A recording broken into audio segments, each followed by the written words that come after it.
વિશ્વના સૌથી તાકાતવર દેશના રાષ્ટ્રપતિ પર લાગ્યા છે લાંચના આરોપ. અમેરિકાથી સૌથી મોટા સમાચાર રાષ્ટ્રપતિ ડોનાલ્ડ ટ્રમ્પ પર લાગ્યા છે ભ્રષ્ટાચારના આ આરોપ. અને આરોપ લગાવ્યા છે પૂર્વ વ્હાઇટ હાઉસ વકીલે. અત્યારના સૌથી મોટા આંતરરાષ્ટ્રીય સમાચાર દુનિયાના સૌથી શક્તિશાળી દેશ અમેરિકાથી. અમેરિકાના રાષ્ટ્રપતિ ડોનાલ્ડ ટ્રમ્પ એક મોટા વિવાદમાં સપડાયા છે. આમ તો ટ્રમ્પ અને વિવાદ એ કઈ નવી વાત નથી, પણ આ ઘટના મોટી છે. ટ્રમ્પ પર 18 મહિનાના ટૂંકા ગાળામાં વ્યાપક અને માનવ ઇતિહાસના સૌથી મોટા ભ્રષ્ટાચારમાં સંડોવાયેલા હોવાના આક્ષેપ થયા છે.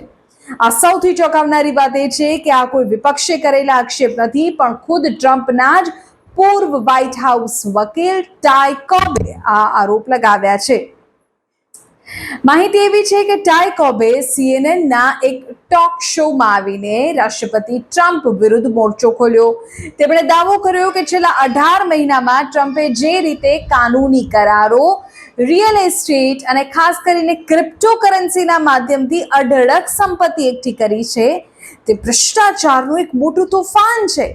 આ આવકનો આંકડો $1 બિલિયન એટલે કે અબજો રૂપિયાથી પણ વધારે છે, જેમાં વર્લ્ડ લિબર્ટી ફાઇનાન્શિયલનો નફો પણ સામેલ છે.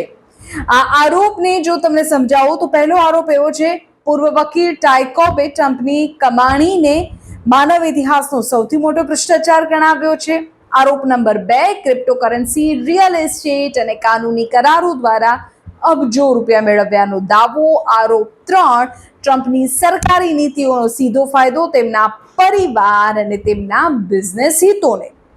પૂર્વ વકીલ ટાય કોબે અમેરિકી બંધારણની જોગવાઈઓનો ઉલ્લેખ કરતા કહ્યું કે બંધારણના ઘડવૈયાઓએ ક્યારેય વિચાર્યું પણ નહીં હોય કે દેશનો રાષ્ટ્રપતિ સરકારી પદ પર રહીને લાભ કે ભેટ સ્વીકારવાના નિયમોનું આ સ્તરે ઉલ્લંઘન કરશે. તેમણે ક્રિપ્ટોકરન્સીને એક અપ્રામાણિક ઉદ્યોગ ગણાવ્યો. હાલમાં ફોર્બ્સ અનુસાર ટ્રમ્પની સંપત્તિ $6 બિલિયન હોવાનો અંદાજ છે, પણ સત્તા પર આવ્યા બાદ તેઓ દરરોજ વધુ સંપત્તિ અને પાવર એકઠા કરી રહ્યા છે.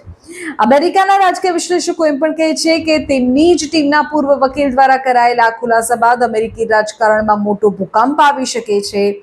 જોવે રહેશે કે હવે અમેરિકાના રાજકારણમાં શું થાય છે.